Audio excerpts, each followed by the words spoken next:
Okay, ito po muli ang inyong Pinoy Firearms Instructor na gunsmith din naman. Okay, yung po mga bago pa sa aking YouTube channel, hinahanap ako sa Pilipinas para kunin ang aking serbisyo, magpagawa ng baril. Ako po ay wala dyan, nandito po ako sa Kuwait, 20 years na po ako nagtatrabaho dito sa Mayadin Shooting Range bilang isang firearms instructor gunsmith. At ngayon ay consultant na. Okay, at bago ako magpasalamat at bumati sa inyo lahat, ay gusto ko lang munang basahin ang katanungan ni Rafi. Ang sabi niya, yung 22 revolver Magnum, pwede po bang balahan ng hindi Magnum? Okay. Nung una, yung mga revolver na caliber 38, 357, at Super 38, yan ang mga sinagot na natin. So ngayon naman ay pumunta naman tayo sa 22 caliber. Okay, dahil yan ay katanungan, atin po yung bibigyan ng linaw. At bago po natin yung bigyan ng linaw, ay gusto ko lang muna magpasalamat sa ating 35,153 na mga subscribers.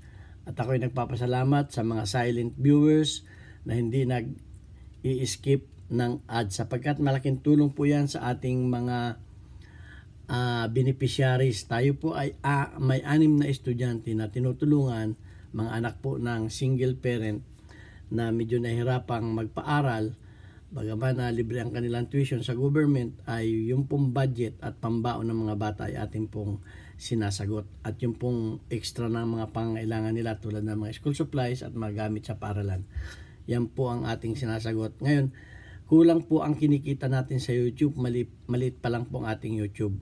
Dati naman po ako nagpapaaral na.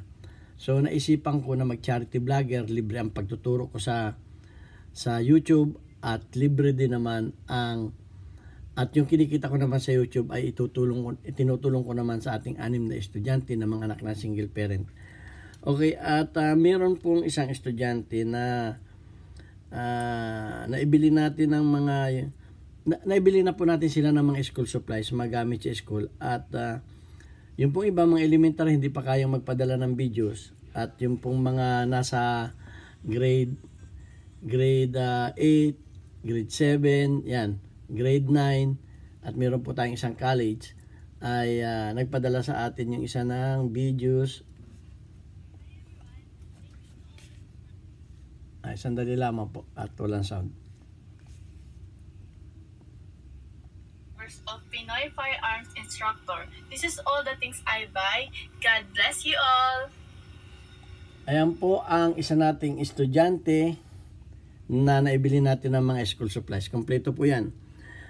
Matalino po yung bata na yan. Yan po ay honor. Hindi ko na po sasabihin ng kanyang pangalan, minor de edad po siya.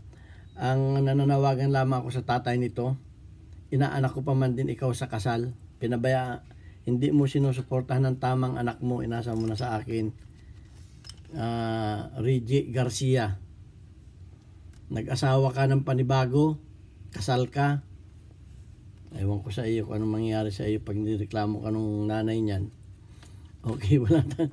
Sana mapanood ito ng mga kamag-anak nung asawa, yung kinakasama niya ngayon, Reggie Garcia. Magtutuos pa tayo. Yung anak mo, pinapabayaan mo. Okay, ayan, at marami naman po yung mga bata na yan na naawalan po tayo dahil pinapabayaan ng magulang eh. Ano magagawa natin kundi tulungan sila. At ako'y nagpapasalamat sa ating mga sponsor na tumutulong sa ating mga estudyante. Andiyan po si Alfredo Isidro Ordosipay ng Las Piñas, si Architect Arnel Salvador, kaibigan ko dito sa Kuwait, na nagpaabot din sa atin ng tulong para sa ating mga estudyante, si Buy Omay, Jubel Platon, at nagpapadala rin sa ating GCash number. At yung nagtatanong sa ating GCash number, si JC Antonio Official. Ito na po yung GCash number. Hindi ako marunong maglagay sa screen. Yan, kung gusto po ninyong tumulong at magpaabot ng pagmamahal sa ating mga estudyante, maraming salamat po sa inyo. Malaking tulong po yan sa mga estudyante. Napakaganda po ng pakiramdam kung tayo nakakatulong. May nagpadala po sa ating GCash number. Tinik sa akin ng anak ko kagabi. Ay sa GCash number po kasi walang pangalan eh. Please mag-text kayo, sabihin lang ninyo. Ako firearms instructor, ako yung nagpadala sa inyong GCash number. para malaman ko kung sino kayo, o mag-comment kayo dyan sa sa ating comment section para mapasalamatan ko kayo. At hindi na natin babanggitin kung magkano yung inyong pinapadala dahil maliit malaki pare-pareho lamang po ang niyan, ang yung diwa ng pagtulong ang importante diyan. Okay, maraming salamat sa inyo. So ito na, puntahan na natin yung katanungan ni Rafi. Yung 22 revolver, ito po yung wala po akong, unfortunate po, wala po akong bala dito ng 22 na Magnum. Ang dito ko po ay 22 na LR, yung ordinary na 22. So ang Magnum po ay yung, kung napanood niyo yung mga una kong videos, ang sabi ko doon, yung mga Magnum ay mas malakas. Pag sinabing Magnum, mas malakas yun at mas mahaba ang bala. So, ang sabi ko doon, pag ang baril ninyo ay Magnum, pwede ninyong balahan ng kaparehas na caliber, kamukha ng 22 Magnum, 22 na LR, yung standard o yung ordinary na pwede ninyo hindi makakasira ng baril ang underload dahil ito ang LR ay underload ng Magnum. So walang problema. Kumbaga yung seating capacity ng sasakyan ay hindi na puno. So magaang dalhin. So kung ang seating capacity ng sasakyan ay 20, baka ito ay 15 lamang. So magaan. So ito ay underload ng Magnum. Hindi po ito makakasira sa baril. Pero may question po dito. Bakit po? Pag sinabing pag-iisa lang ang caliber, ibig sabihin yan, ang head o ang baril niyan ay iisa ang capacity. Pare-pareho ang laki ng ng head. Okay? Ang head niyan. Kamukha nitong pareho lamang ang laki ng head. Okay? Yan. Yung mga 223, pareho lang laki ng head niya. Nagkakatalo lamang yan sa powder at sa kanilang empty shell basyo. Ang nandito ko ay 22 Hornet. Ito yung 22 Hornet. Hindi naman ito 22 nga yung niya. 22 yung kanyang head, pero yung kanyang cartridge ay malaki. Parang 223 din. Okay, may 223 tayo dito. Itong 223, kasing laki rin lamang yan ng ayan o. Mapapansin ninyo. Ito yung 223. Ang head niyan ay kasing laki rin lamang, pare-pareho lamang ang head niyan. Kung inyo susukatin, pare-pareho lamang ang head niyan, no. Pare-pareho lang ang laki ng head niyan. Pero nagkakatalo yan sa baril. Okay, nagkakatalo yan sa baril. Kamukha nito, M60 na to eh. Okay, pero ang head niyan kapareho lamang. At nagkakapareho din lamang niya sa haba ng head. Pero ang diameter niyan o ang dinadaanan na baril ay iisa lang. Pero ang mga baril po ay may mga kapasidad. Okay? Bagaman pare-pareho ang butas o dinadaanan ng head, pare-pareho, pero ang tibay ng baril ay nakadepende. Kaya yung 22 na ay hindi mo pwedeng balahan ng halimbawa yung baril ng 22 or ordinary o Magnum ikinabit mo dito sa baril ng 223 ay posibilidad na sumabog dahil ang lakas ng powder nito. Tapos ito po pwede mong, ang ibig ko sabihin kung ninyo, itong mga powder nitong mga maliliit, ang lakas nito po pwede dito sa baril na to. Okay? Ito po pwede dito sa baril na to. Pero pag malaki na at papunta sa paliit, hindi po pwede dahil masisira yung baril. So, ang tanong niya, 22 Magnum. Ibig sabihin yung 22 Magnum ay mas malakas yun kaysa dito sa hindi Magnum. O, ito yung hindi Magnum, ang tanong niya. pwede po yung ibala dyan. Pero may question yan.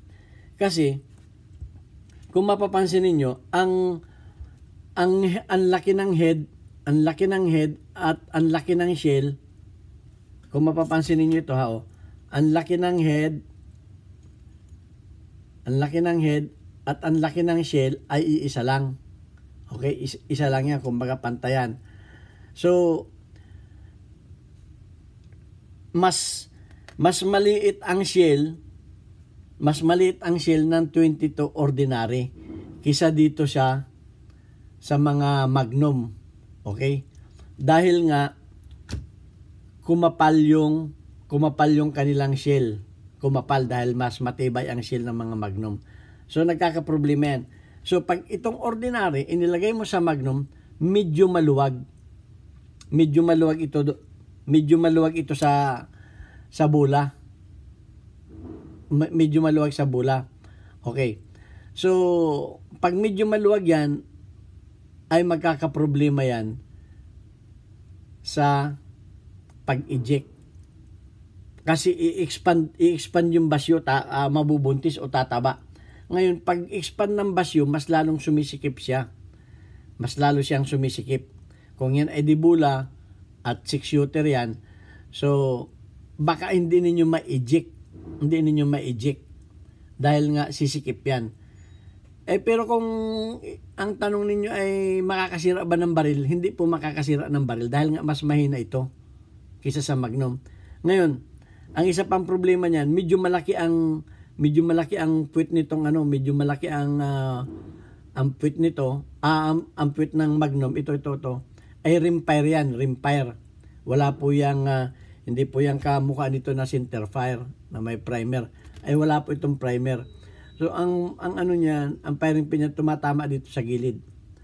Hindi ko sure ang design ng inyong baril kung tatamaan yung rim o yung gilid ng firing pin.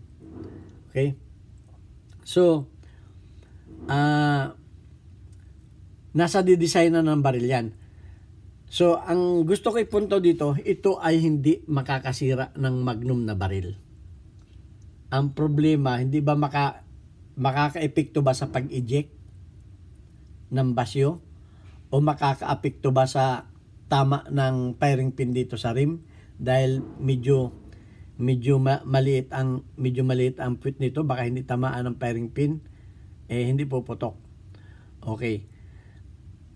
Yung katanungan mo na pwede bang balahan ng hindi Magnum? Pwede pong balahan. Ang tanong, ay magi-eject ba? Kung magi-eject, walang problema.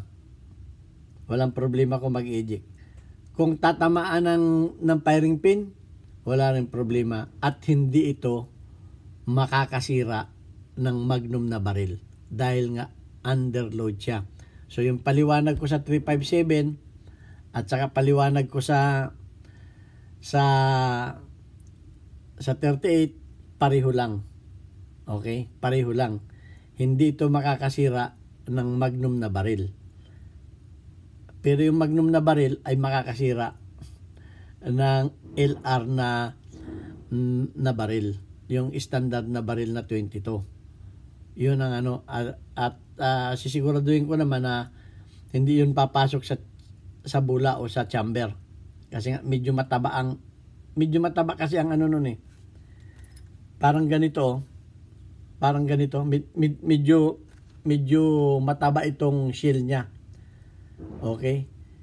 Ito kasya, pero ito hindi mo pakasya dito. Yun ang pero ito, kakasya ito, maluwag ito dun sa bula ng Magnum. So ayun, ang katanungan mo ay ang sagot ko sa katanungan mo, ito hindi makakasira.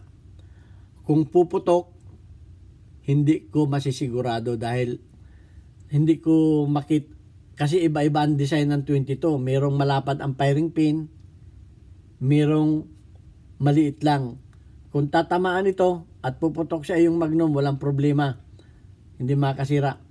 At kung ito ay i-eject, hindi kakapit sa bula, walang problema. So ayan ang aking ang aking kasagutan. At ang payo ko na lang sa inyo ay gumamit na lang kayo. Ito, advice ko sa inyo, gumamit na lamang kayo ng tamang ammunition ng inyong mga baril. Hindi ko rin ina-advise na gamitin ninyo ito sa inyong mga Magnum. Okay? Ang sa akin lang, ito ay hindi makakasira. Pero hindi ko ina-advise na ito na ang gamitin niyo sa inyong Magnum. Hanap na lamang kayo ng Magnum na bala at yun ang gamitin ninyo dahil yun ang nakadesign sa inyong mga baril. Sinasagot ko lamang yung mga tanong ninyo pero hindi ko ina-advise na yun ang gamitin nyo. Kamukha doon sa mga 38 at 357, hindi ko rin ina-advise na yun ang gamitin ninyo. Mas maganda kung ano yung design sa baril ninyo, yun ang gamitin ninyo. Para hindi kayo para wala nang problema. Okay? Dahil yun ang design ng baril ninyo, yun ang gamitin ninyo. Sinasagot ko lamang yung gusto ninyo, yung katanungan ninyo. Ang kasagutan ko lang diyan, hindi makakasira ito ng Magnum. Okay? Nakakaintindihan tayo? Alam ko na mas iba-iba ang ating opinion. Opinion ko yan. At gagalang ko naman ang inyong mga opinion. Okay? At hanggang dito na lamang. Hanggang sa muli. Ito ang inyong firearms instructor. God bless us all. Thank you very much.